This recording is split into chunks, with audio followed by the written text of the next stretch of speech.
మీరు పుస్తకాలు చరిత్ర చదువుకున్నారా? మీరు చదివానండి. చదివారా? క్రీస్తు పూర్వం క్రీస్తు శకం అని విన్నారా? విన్నారా? ఎవరిని ఆధారంగా చేసుకుని క్రీస్తు పూర్వం క్రీస్తు శకం అని పెట్టి? ఇప్పుడు క్రీస్తు శకము క్రీస్తు పూర్వం అని ఎవ్వరూ వాడట్లేదండి.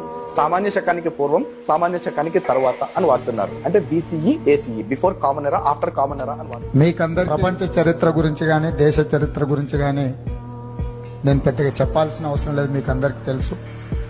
చరిత్రను మనం ఎప్పుడు ప్రస్తావించాల్సి వచ్చినా క్రీస్తు శకము క్రీస్తు పూర్వం అని మనం క్రీస్తు శకము క్రీస్తు పూర్వం అని మనం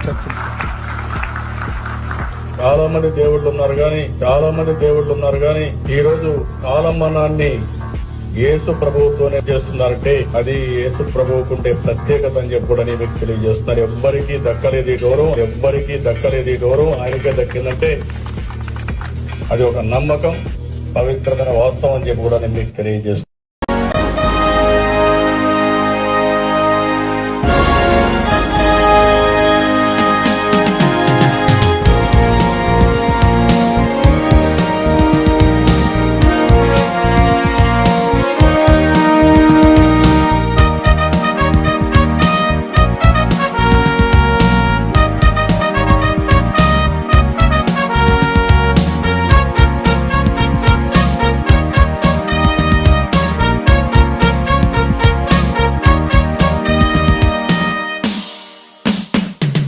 మహనీయులకు మార్గదర్శి క్రీస్తే,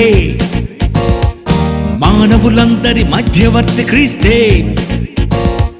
లోకమంత ఆయన వెంటే వెళ్ళుచున్నది, లోకమంత శక పురుషుడని ఒప్పుకున్నది. ఈ దేశంలో క్రైస్తవులను మీరు తగిలేస్తారా? అయితే కాలానికి తేదీ క్రీస్తని మానేస్తారా? పంజాబ్, సింధు, గుజరాత్, మరాఠా, ద్రావిడ, ఉత్కల, వంగ, వింధ్య, హిమాచల, యమున, గంగ, అందరిది ఈ గంగ, అందరిది ఈ నేలే. ఈ దేశం ఒకరిది కాదు, దేవుడు చేసిన నేలే. ప్రతి మనిషికి దేవుడు ఒకడు. మహనీయ